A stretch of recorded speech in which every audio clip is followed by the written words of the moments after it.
الحمد لله حمدا كثيرا طيبا مباركا فيه. أشهد أن لا إله إلا الله وحده لا شريك له وأشهد أن محمدا عبده ورسوله. أما بعد فأعوذ بالله من الشيطان الرجيم. بسم الله الرحمن الرحيم. ياسين والقرآن الحكيم إنك لمن المرسلين على صراط مستقيم تنزيل العزيز الرحيم.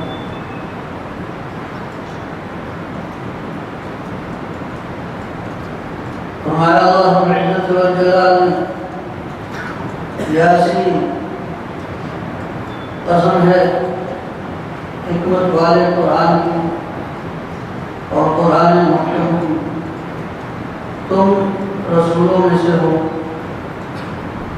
اعلیٰ صراط مستقیم سیدھی راہ پر، تنزیل العزیز الرحیم، اور یہ قرآن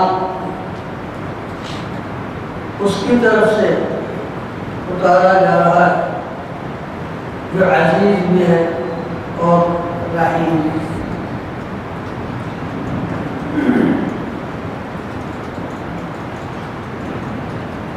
حضرت محمد رسول اللہ صلی اللہ علیہ وسلم رسالت پر قرآن حکیم نے دو شہادتیں دی ہیں. ایک تو یہ کہ آپ اللہ کے سچے رسول ہیں، اور یہ قرآن بذات خود رسالت ہے، پیغام ہے جو آپ لے کر آئے ہیں.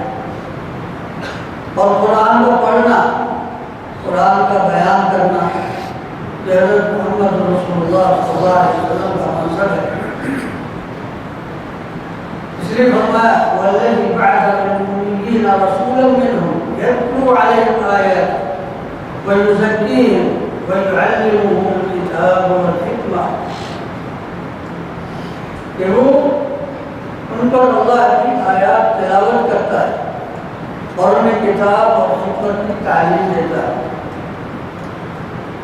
اور ساتھ ہی فرمایا علی صراط مستقیم، کہ سیدھی راہ پر ہے. اس کا مطلب یہ ہے کہ گویا کہ قرآن کی طرف سے، اور قرآن اللہ کا کلام ہے، اللہ تعالیٰ کی گواہی ہے جو رہتی دنیا تک ثبت ہے کہ حضرت محمد رسول اللہ صلی اللہ علیہ وسلم کا ایک ایک قدم صراط مستقیم ہے. ہمیں آپ کی کوئی بات سمجھ میں آ جائے تو اگر سمجھ میں نہ بھی آئے تو پھر فیصلہ یہی ہے قرآن کا اور حضرت محمد رسول اللہ صلی اللہ علیہ وسلم کو رسول بنا کے بھیجنے والے کا کہ سیدھی راہ پر حضرت محمد رسول اللہ صلی اللہ علیہ وسلم. اگر کوئی انہیں چھوڑ کر ادھر ادھر ہوتا ہے، سمجھتا ہے کہ یہ عقل کا تقاضا ہے یا آپ کا یہ فرمان ہمیں سمجھ میں نہیں آتا یا یہ حدیث عقل کے خلاف ہے، تو وہ صراط مستقیم پر نہیں ہو سکتا. صراط مستقیم پر حضرت محمد رسول اللہ صلی اللہ علیہ وسلم. اسی لیے اپنے آپ کو اتنا بڑا نہیں سمجھنا چاہیے. بہت سے انسان ہوتے ہیں کہ جو سمجھنے لگتے ہیں کہ شاید ہم کو ہر بات کا پتہ ہے، اور پھر چلتے چلتے وہ بارش بابا ہم بازی کھیلتے کھیلتے وہ حدیث تک سے بھی کھیلنے لگتے ہیں اور سمجھتے ہیں کہ یہ خلاف قیاس ہے. یہ حضرت علی رضی اللہ عنہ نے اتنی پتے کی بات ہے کہ لو کان الدین بالرأی، کہ اگر دین کا معاملہ ہماری عقل کے ساتھ ہوتا لکان اسفل الخف اولا بالمسح، تو موضوع کا مسح کرتے ہوئے ہم پاؤں کے تلوے کا مسح کرتے، جبکہ میں نے رسول اللہ صلی اللہ علیہ وسلم کو دیکھا کہ آپ یعنی پاؤں کے اوپر والے حصے پر مسح کیا کرتے.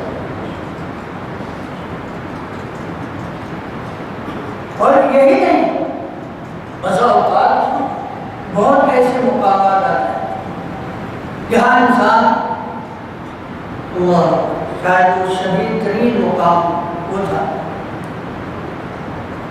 حضرت سعد بن حنیف رضی اللہ عنہ بہت پائے کے صحابی، وہ کہا کرتے تھے، نوجوان تابعین کو سمجھایا کرتے تھے، اتہموا رأیہ، اپنی عقل کو اتنا نہ سمجھا کرو، اسے متہم ٹھہراؤ۔ میں رسول اللہ صلی اللہ علیہ وسلم کے ساتھ حدیبیہ کی، اگر میں نبی صلی اللہ علیہ وسلم کا حکم رد کر سکتا تو صورتحال ایسی تھی کہ میں آپ کا حکم ٹال دیتا۔ وہ کون سا موقع تھا؟ جب ابو جہل بیڑیاں پہنے ہوئے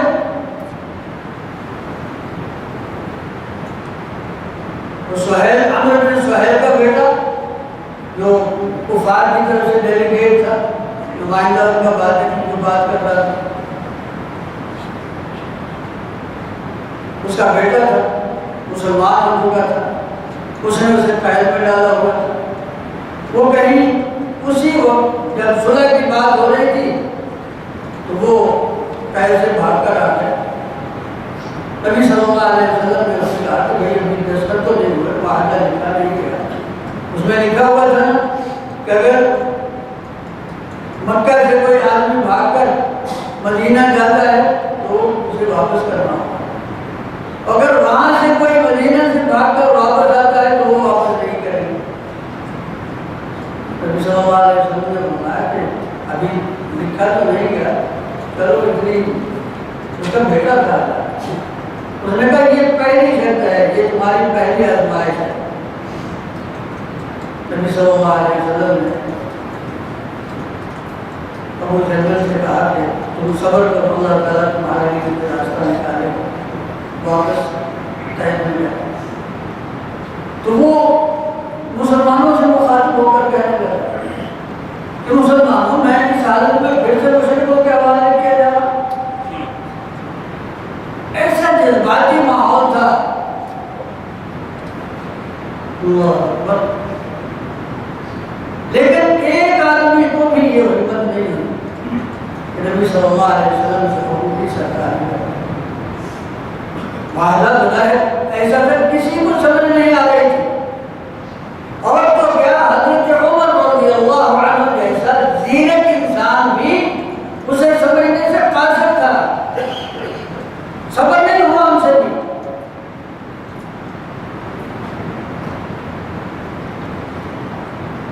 حضرت ابوبکر رضی اللہ عنہ کے پاس نبی جی یہ کیا ہو رہا، کیا ہم حق پر نہیں ہیں؟ حضرت ابوبکر نے کہا حق پر ہے۔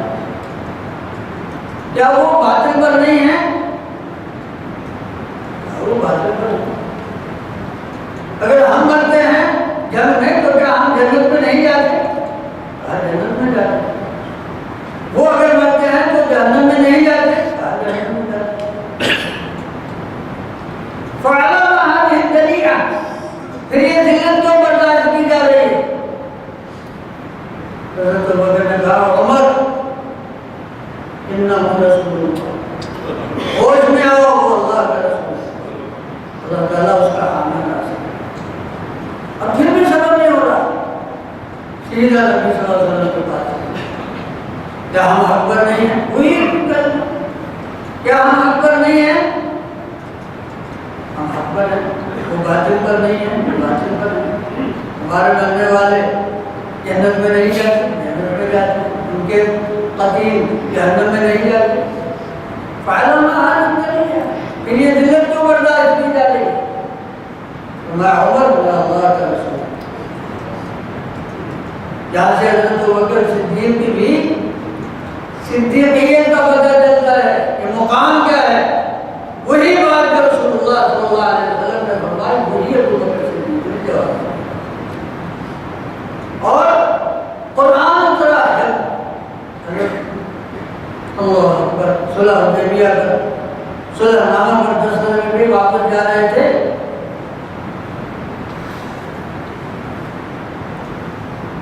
رسول اللہ صلی اللہ علیہ وسلم نے بلوایا عمر کو بلاؤ. حضرت عمر کہنے لگے شاید میرے بارے میں کوئی قرآن بتایا. میں نے بڑی سختی سے بات کی. میں کہ نہیں مجھ پر قرآن اترا ہے اور وہ سورت مجھے سرخ ٹکڑوں سے بھی آتا ہے.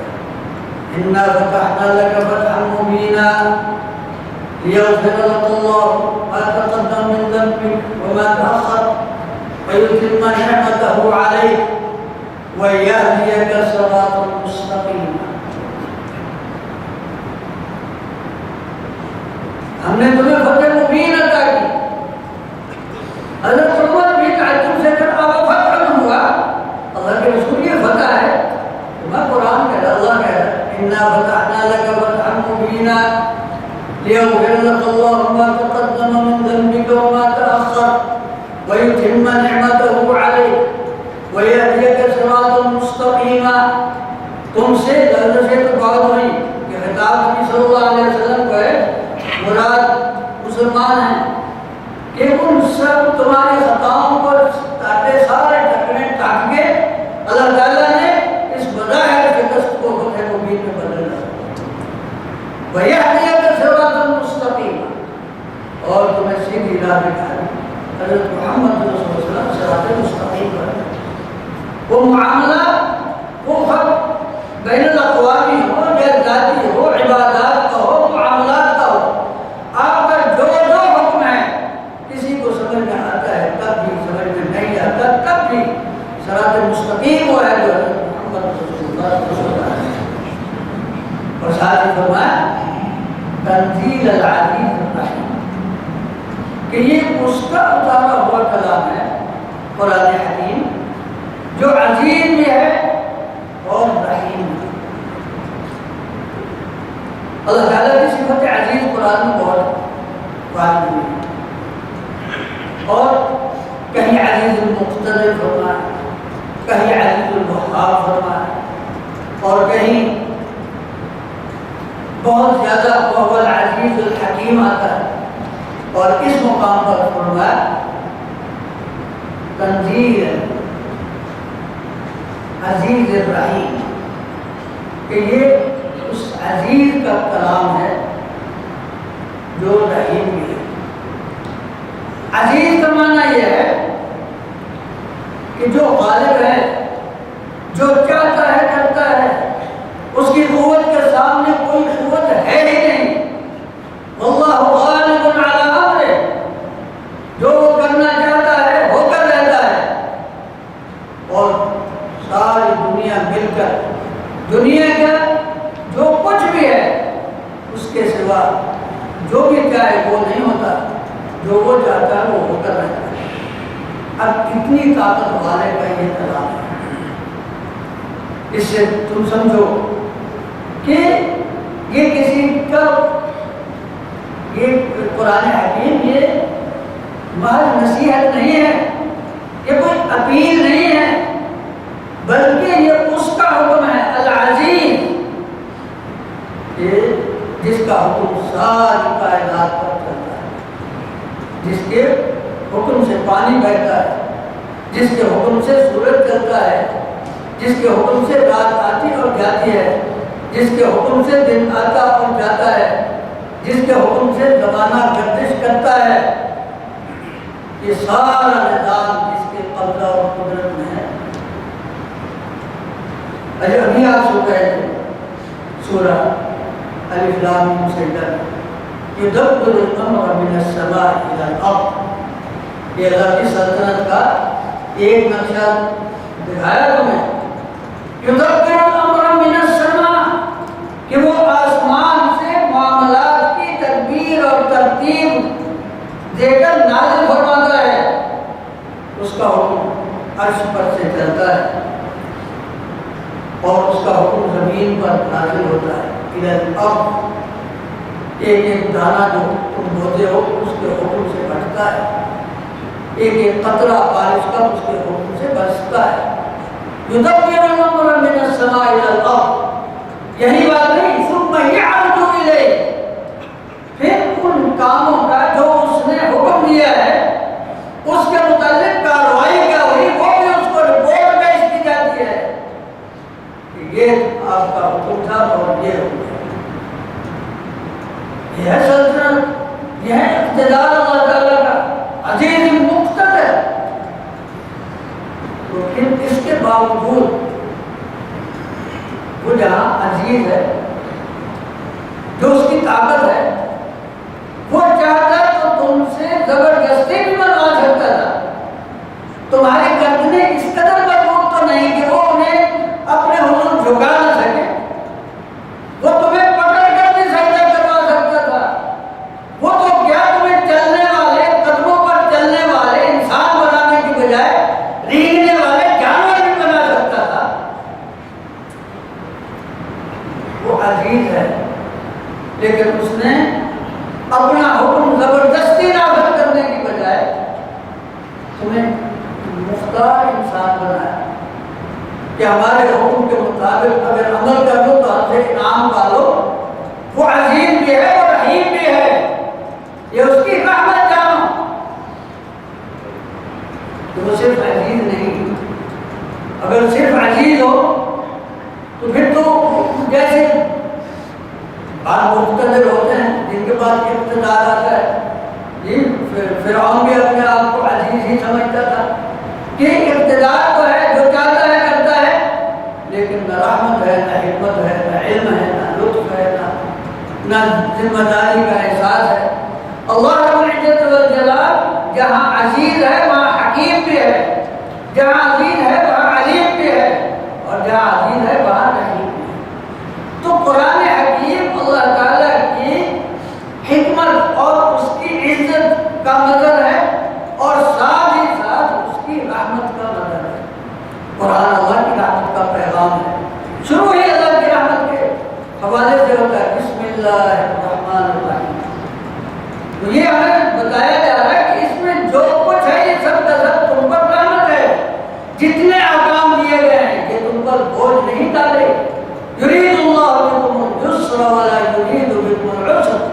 اگر روزے کا حکم دیا ہے تو تمہارے لیے بہتر ہے, اگر نماز کا حکم دیا ہے تو یہ تمہارے لیے بہتر ہے.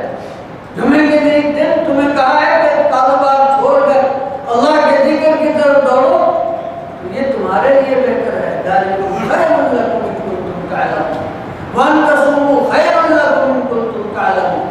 روزہ رکھو تو یہ تمہارے لیے بہتر ہے.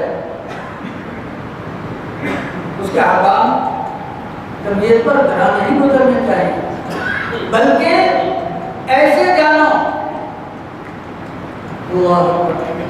کہ بس اوقات طبیعت کا رویہ ہمیں اچھا نہیں لگتا, دوائی ہمیں کڑوی لگتی ہے, علاج ہمیں مشکل لگتا ہے, لیکن جب ہمیں یقین ہوتا ہے کہ یہ ہمارا ایک روگ کاٹا جا رہا ہے تو ہم اپنے جسم کی چیڑ پھاڑ کر کروانے پر آمادہ ہوتے ہیں. اس میں ہم خود بھی راحت محسوس کرتے ہیں, ہمارے کئی عقائد بھی راحت محسوس کرتے ہیں, خوشی محسوس کرتے ہیں.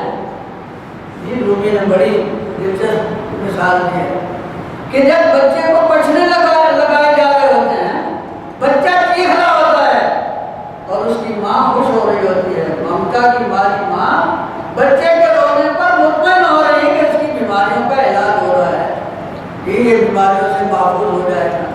تو جب اللہ ہمیں ایک ایسی چیز کا حکم دے جو ہمیں بظاہر ناگوار حکم سے ناگوار نہیں گزرنا چاہیے, ہمیں خوشی محسوس ہونی چاہیے کہ یہ اس عزیز کا حکم ہے, یہ اس رحیم کا حکم ہے. ویسے تو اس میں سارا قرآن پڑھا جا سکتا ہے, ایک مقام سنیں سورہ نساء.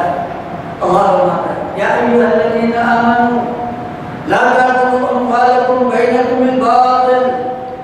ایمان والو آپس میں ایک دوسرے کے مال ناجائز نہ کھاؤ, الا ان تکون تجارۃ عن تراض منکم.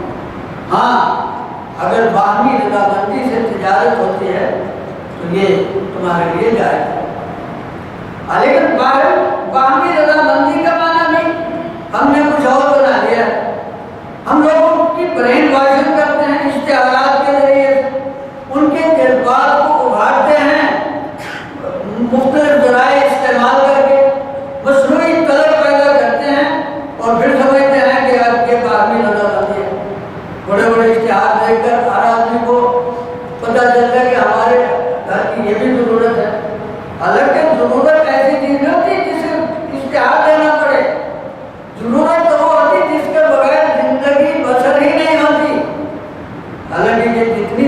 ضروریات اب ہمیں بتائی جا رہی ہیں، ان سے پہلے شاید انسان اس سے کہیں کچھ نہ کچھ سکھی نہیں ہوگا. جی ہم پتہ نہیں مقام پہ مناسب ہے یا نہیں. جی ایک ہمارے معاصر شاعر کا شعر ہے، یہ وجہ زیست پا پیادہ تھی، یہ وجہ زیست پا پیادہ تھی، دھوپ سے چھاؤں کو زیادہ تھی. کہ جب یہ چیزیں نہیں تھیں، اگرچہ بظاہر اتنی آسائشیں نہیں تھیں، لیکن پھر بھی لوگ آرام میں تو تھے. تو ان چیزوں کو یعنی وہ بالکل وہ صورت مجھے سمجھ میں آتی ہے کہ کئی کھلونے بیچنے والے بچوں کو لے کر ان کے سامنے کرتے ہیں، وہ والدین بھی مجبور ہو جاتے ہیں. تو یہ تراضی نہیں ہے. نبی صلی اللہ علیہ وسلم نے فرمایا اچھا تاجر وہ ہے کہ جو جب سودا لیتا ہے تو لیتے ہوئے اس سودے میں نقص نہیں نکالتا، اور جب بیچتا ہے تو اس کی بیجا تعریف نہیں کرتا. اب ہماری ساری تجارت اسی پر ہے کہ جب سودا لینا ہو تو وہ سودا 10,000 کا بھی نہیں ہے، اور جب بیچنا ہو تو 1,00,000 سے کم کا نہیں ہے. تو یہ تراضی نہیں ہوتی. تراضی دونوں سمجھ سوچ کر جب فیصلہ کرتے ہیں. اسی لیے جو چیز واضح نہ ہو، جیسے یہ لاٹری کی سمجھ یہ پرچی ہے، اس پر پتہ نہیں کیا نکلے گا. اتنے جتنے سودے ہیں ان سب کو شریعت نے حرام کہا. یہ خرید و فروخت نہیں ہے، نہ یہ تراضی ہے کوئی سمجھے کہ ہم باہمی رضامند ہیں کہ اپنی خوشی سے کر رہے ہیں. یہ رضامند نہیں، اس کا نام نہیں ہے. معنی یہ ہے کہ وہ قیمت دیکھ رہا ہے، دکاندار یا تاجر وہ قیمت دیکھ رہا ہے کہ یہ نوٹ ہے کھڑے ہیں، اور جو وہ دوسرا آدمی سودا دیکھ رہا ہے کہ یہ کپڑا ہے تو اتنا ہے، اناج ہے تو اتنا ہے، یہ گاڑی ہے تو اس قسم کی ہے، اس کے سامنے ہے. پھر وہ سوچ سمجھ کر فیصلہ کرتے ہیں. تو یہ ہوتا ہے عن تراض منکم. ہم کو فرمایا الا ان تکون تجارۃ عن تراض منکم ولا تقتلوا انفسکم. فرمایا ایک دوسرے کے ناجائز مال کھا کر اپنے آپ کو ہلاکت میں نہ ڈالو. یہ تمہیں ہم اس لیے کہہ رہے ہیں کہ ان اللہ کان بکم رحیما. یہ اللہ تعالیٰ کی رحمت ہے کہ تمہیں اس سے متنبہ کر رہا ہے کہ اپنے آپ کو ناجائز دوسروں کے مال ناجائز طور پر کھا کر جہنم کا ایندھن نہ بنا. لیکن انسان تو ظاہر سمجھتا ہے کہ میں مال کما رہا ہوں، حالانکہ وہ جہنم کی آگ سے اپنا پیٹ بھر رہا ہوتا ہے. ان الذین یأکلون اموال الیتامی ظلما انما یأکلون فی بطونہم نار جہنم وسیصلون سعیرا. جو لوگ یتیموں کے مال سے اپنے پیٹ بھرتے ہیں، در حقیقت وہ جہنم کی آگ سے پیٹ بھر رہے ہیں. تو فرمایا کہ اللہ کان بکم رحیما. تو یہ گویا کہ پیغام، یہ گویا کہ حکم، یہ اللہ تعالیٰ کی رحمت ہے. اور ساتھ ہی فرمایا وَمَنْ يَفْعَلْ ذَلِكَ عُدْوَانًا وَظُلْمًا فَسَوْفَ نُصْلِهِ نَارًا وَكَانَ ذَلِكَ عَلَى اللَّهِ يَسِيرًا. سورہ نساء ہے. فرمایا اگر کوئی ہمارے ان احکام سے سرتابی کرتا ہے، پکڑتا ہے، تکبر کرتے ہوئے، ہمارے احکام کو پس پش ڈالتے ہوئے ان کے خلاف ورزی کرتا ہے، تو ہم اسے جہنم کی آگ میں پھینکیں گے. وَكَانَ ذَلِكَ عَلَى اللَّهِ يَسِيرًا. اور ہم پر یہ بہت معمولی سی بات ہے. یعنی کوئی یہ نہ سمجھے کہ ہمارا وزن بہت ہے، ہم بہت تگڑے ہوتے ہیں، ہم بازار کے چیئرمین ہوتے ہیں، ہمارے ارد گرد بہت یہ سفارشیں کرنے والے بہت ہیں نا. وَكَانَ ذَلِكَ عَلَى اللَّهِ يَسِيرًا. اور ساتھ ہی بشارت بھی دی ان تجتنبوا کبائر ما تنهون عنہ. اگر تم ان بڑے گناہوں سے گریز کرو جن سے ہم منع کرتے ہیں، نکفر عنکم سیئاتکم. جو چھوٹی چھوٹی غلطیاں ہیں وہ ہم اپنے فضل سے تمہیں معاف کر دیں گے. وندخلکم مدخلا کریما.